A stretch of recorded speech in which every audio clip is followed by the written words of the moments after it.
Broadcasting live from the Business RadioX studio, it's time for Family Business Radio. Showcasing outstanding family businesses and the advisors who assist them. Good afternoon, listeners, and welcome to Family Business Radio, where we highlight family business owners and their advisors every second Tuesday of the month. I am your host, Anthony Chen. Today I get to have the privilege of welcoming our two guests of the show. First, Jennifer DeLoach from Bexley DeLoach. Welcome, Jen. Hi, thank you, Anthony. Just kind of a quick summary as to how did you get into founding your firm and what got you into law? I actually graduated from University of Georgia School of Law back in 2005 and practiced for about 6 years out in Los Angeles, California. Came back to Georgia and was teaching high school when a very good friend of mine, Robert Bexley, who had been in practice for himself for some time in Lawrenceville, asked me if I would be interested in joining forces. And there are very few people who would have been able to convince me to go back to law at that point, but it turns out Robert Bexley was one of them. So he and I decided to join forces and become partners.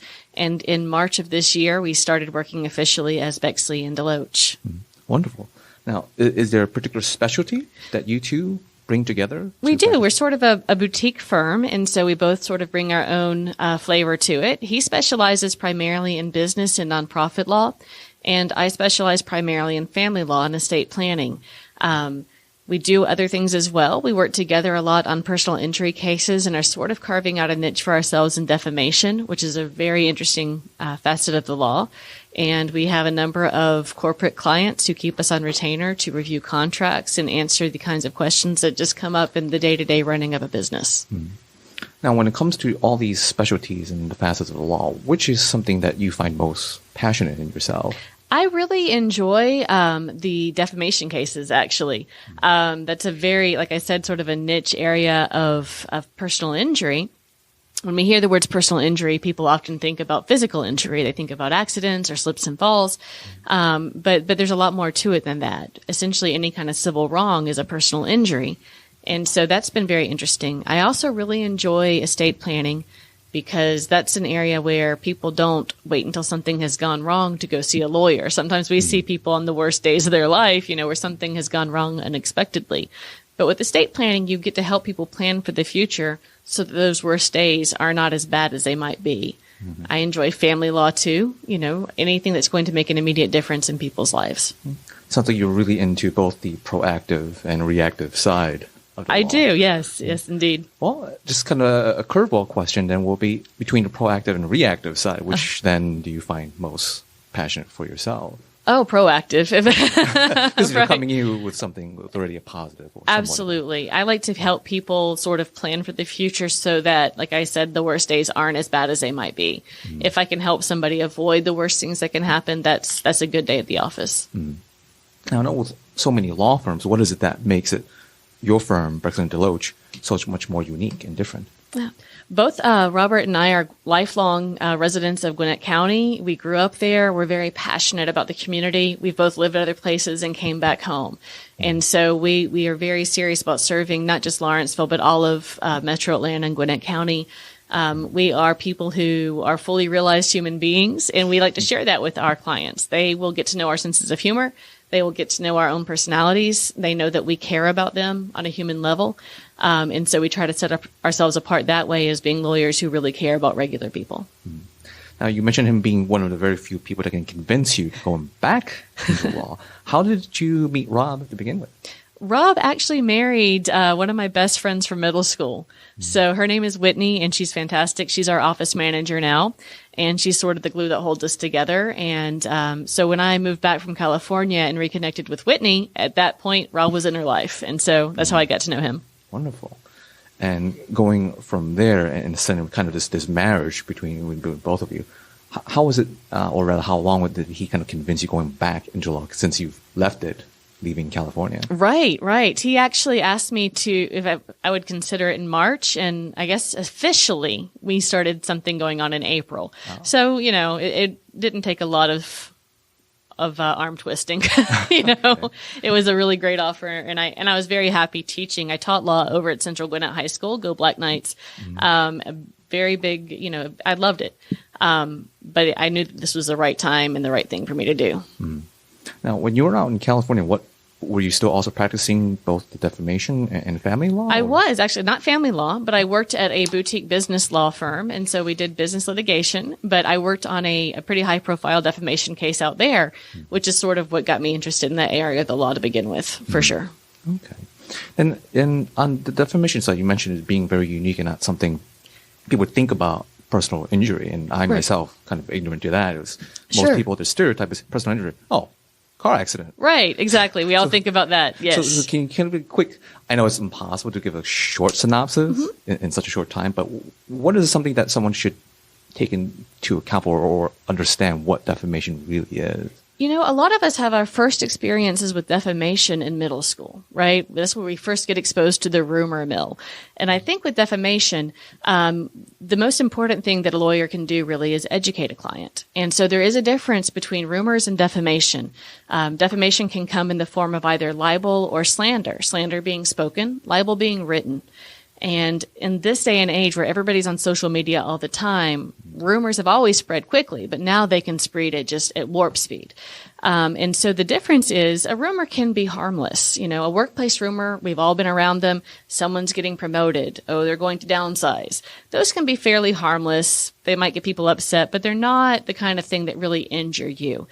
However, if you tell a story about somebody that you know is false or that you have recklessly spread without checking out, sometimes those rumors, sometimes those innuendos have very real consequences for that person. They can damage their reputation. They can damage their ability to earn a living. That's when we get into defamation. And so what defamation is, it protects our reputation. And my dad told me when I was little, it's like a body. You get one and it lasts your whole life, right? But you can't really remove rumors and stains from a reputation. So that's what defamation law is all about.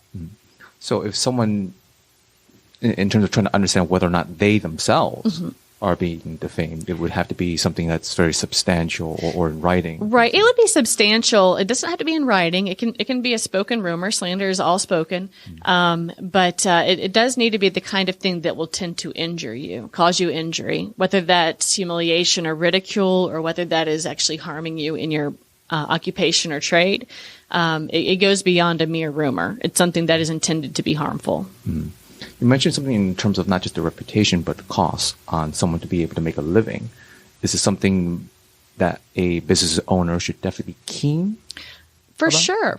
And, now a lot of websites are out there. I'm a Yelper myself. We all use social media sites to review businesses before we go to a restaurant or maybe hire a professional to help us out with something. It's one thing to write a bad review. If you have a lousy experience with someone, that's fair. Tell the truth. Tell your experience. Opinion is still protected, right? But defamation law kicks in when you actually make up facts and make false assertions that are not true. And so business owners and professionals do need to be aware, to read their Yelp page, to be aware of what's being said about them on social media, just so they can be cautious of anything untrue that might be getting out there. Well, it sounds like there's a lot of juggling plates for any traditional business owner to be aware about. So how can someone best find you and your business partner, Rob? You can find us at our website, BexleyDeLoach.com. It's BexleyDeLoach.com. And there you'll find bios about myself and Robert. You'll also find links to the different areas of our practice. If you want to read about what we offer in terms of estate planning or in terms of family law or business advice, you can find all of that there. We also maintain a presence on Facebook. Great. And I understand you also have a announcement or a big change coming up. I do. We are so happy. We are actually opening up our forever office on Scenic Highway at 59 Scenic Highway in Lawrenceville, just about a mile off the square. So we're going to be moving in there on Thursday, and we're very happy to be making Lawrenceville our permanent home. Great. Wonderful. Thank you. Thank you. All right. Our next guest coming up is Saloni Desai from By Design LED. Saloni, welcome. Thank you, Anthony. Now, quick question for you. Give us a little quick rundown as what is By Design LED? Right. So By Design LED, we manufacture and supply commercial LED lighting. Basically, all commercial businesses that would be from hotels to office buildings to even outdoor highways, all the pole lighting you see there, gas station lighting, anywhere and anything commercial. We actually have manufactured our own technology, and so we made some changes that would make sense for the current market and to stay competitive with the other against the other companies. And we have been in business for now about 2 years. And we've catered to only hotels so far just because we have a clientele base that's, already established in that industry. So we kind of started there as like a test market and we've done well. So we're trying to expand. But yeah, anything to do with LED lighting to make the space green certified, we do that. So if a business is looking to perhaps revamp their lighting system, you'll be Correct. business to go to. Correct. And so we do retrofitting and we do new builds. So we can come in and change out the lighting that is currently already there, and so that the building or the space is then LED green certified, and they can apply for rebates. And depending on what state and county and city they are, a lot of energy companies do value that, and they will give you at times a lot of your investment back in the rebate. Now, is this something that a potential client will be coming to you with this knowledge already, or is this something that you would help?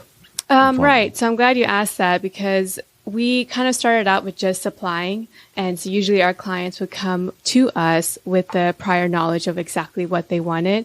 But since being in the industry and trying to market ourselves to people who may not know much about it, we decided, I think, being a consultant is also going to be part of what we offer because we just want to educate, the clients as what they're getting with us versus other companies, what they should look for as far as certifications, as far as being, certified with the city, with the state, and even with just U.S., whatever specifications are required.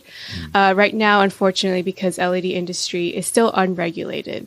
So that means that you can go on Amazon and just buy any light and they can say whatever they want, make all the promises. But in fact, since it's unregulated, they're not held liable or accountable for misrepresenting. So that being said, we do offer the service of just consulting for you and kind of helping you learn what you need for your space and then what kind of lighting you should be looking out for and what kind of specifications you would need because someone can sell you a light with a much higher lumens or much higher wattage than you need, which is not cost effective in the long run.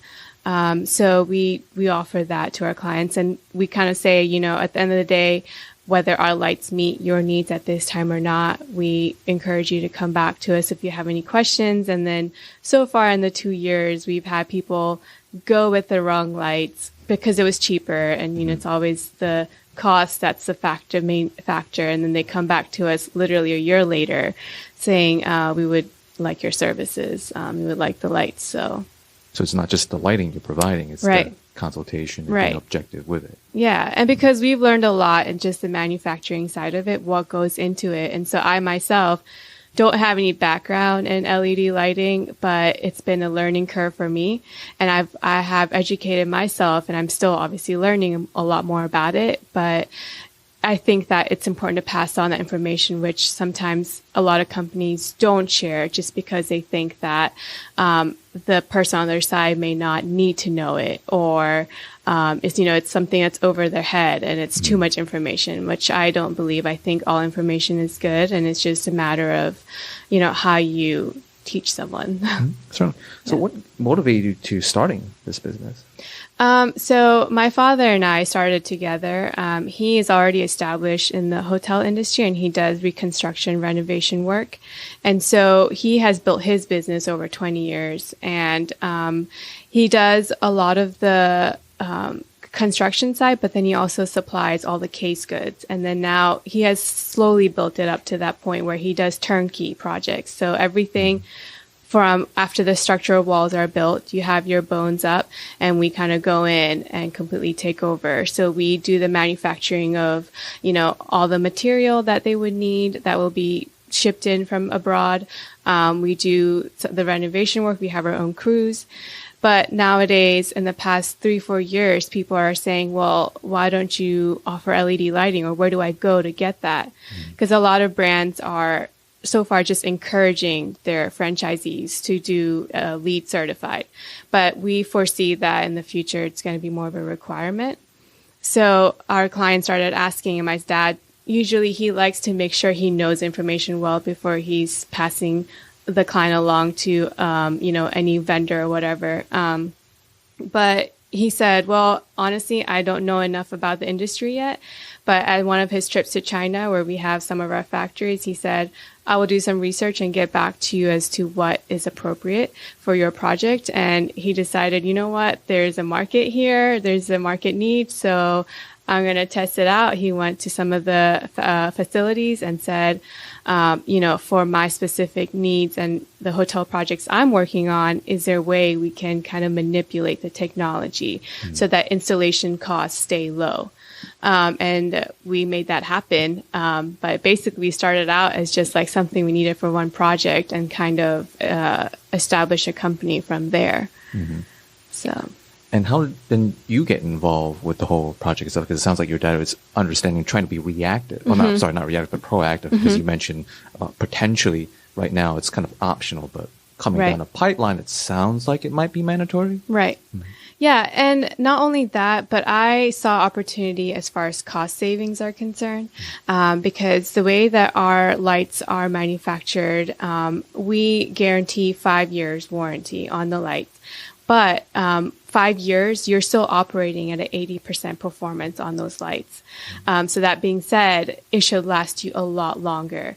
And just within 2 years, on most of our lights, we have like a ROI savings calculator on our website. Within 2 years for most of our lights, you would get a return on your investment. So after that, you're basically just making money because of all the energy savings that you would have. So I saw that a lot of millennials, like a lot of the younger generations, prefer to go to a hotel where they're wary about things like being green certified, where they care about, what they're doing to the environment, all that kind of stuff. And so I came from that angle, and I was like, you know what? I think that in the future, and I did some research on just what kind of brands, what they expect, and where the industry is now, that even if it's not 100% mandatory, it's going to be very much preferred to be competitive and to help guests decide which hotel they should stay at and why. And I think it's going to come down to being LEED certified. So it sounds like on the mandatory angle, it's not so much regulations coming in, but rather a demand from the customers coming in. Right. And then the franchises are honestly changing their standards every day. I can say that. And so some may, like I said, require it in the next 10 years, and some may not. It just depends. Yeah. And since you mentioned it is not necessarily a large regulatory body over LED lighting, what is it that makes your firm stand out from all the other providers out there? Like one of the examples you mentioned, just if someone just decided to go and shop on Amazon. So the thing that differentiates us is that once we have our lights manufactured and we import them into the U.S., we have all the DLC certifications and the licenses like UL listed. So these are things that we make very public to our clients so that they can go on these sites, because these are regulatory websites and organizations. So you can type in my business name, you can type in the light that you're looking to buy from us, and you would find everything. So it would have test statistics on there. So how much rigorous of testing did our lights go through? It will have what kind of specifications do we claim versus what we actually, our lights provide. Do we surpass it, or are we beneath those? And yeah, it'll have everything listed on there for you, so that even though we may market ourselves as such, you can go and, validate that. So there's a resource for someone to kind of check everything. Correct. And it seems like it should be common knowledge that if you're going to have a technology like this, that you should have been certified, you should have been tested, you should have all the proper licenses. But like I said, because it's unregulated, a lot of people can claim they do. And then once you go on there, on these websites, and you check the organizations that regulate this, you won't see that company name, or you won't see the claims that they're making. So let's, for example, if I am a new business owner or hotel owner, and other than this particular site and coming to you, what other things that I should be very aware about or educated about before making a big decision, something like retrofitting or renovating a whole facility? So I think what I would start with is just looking at the wattage that you use currently, looking at your energy bill, and then seeing how, what that much equate to lumens. And so a lot of people don't know that. So if I have 36 watt, what do I change it to? And so that is kind of where we come in and can help you with that, because a lot of companies will just have standard stock. And that doesn't mean that it's the best light for your need. Whereas we kind of do custom. So we're starting to get into that after kind of going through our stock inventory. And as we're replenishing, we're trying to keep a lot more variety, because every client is going to have a different need from wattage to lumen conversion. And after that, I think I would look for what kind of warranty are they giving? So you will find, for the most part, it'll be a 1 year to 2 year warranty on most of the companies that they offer that. But like I said, we do 5 years. And so, I think just looking at the warranty they offer should tell you a lot about what is the strength of the light that they're offering. If they can't get behind for more than a year, then you should question how much life does your light going to have. And then I think lastly, just looking at, like I said, the certifications and licenses, that it should be 100% there. I'm not saying we're the only ones that do that, but do your research and, go on these websites and figure out ETL, UL, DLC. Can you find the company and their certificate number? Can you find their lights on there? If not, then I would do a little bit, more research. Yeah. Sounds like there's a lot of homework on the plate here just for the business owner themselves. Yeah. Now, how best can someone reach out and find you? So the best way would be our website. It's www.bydesignled.com. And we have our email information on there. We also have our phone number. And yeah, that would be the best way. All right. Well, thank you so much. Yeah, thank you. And that is the end of our first episode today. This show is sponsored and brought to you by yours truly, Anthony Chen, with Lighthouse Financial Network. Securities and advisory services offered through Royal Alliance Associates, Inc., RAA, member FINRA SIPC. RAA is separately owned, and other entities and all marketing names, products, or services referenced here are independent of RAA. Our main office address is 575 Broad Hollow Road, Melville, New York, 11747. You can best reach me at 631-465-9090, extension 5075, or email me at Anthony Chen, that's CHEN, at lfnllc.com. Thank you for tuning in, and I look forward to your set of ears again next month at Family Business Radio.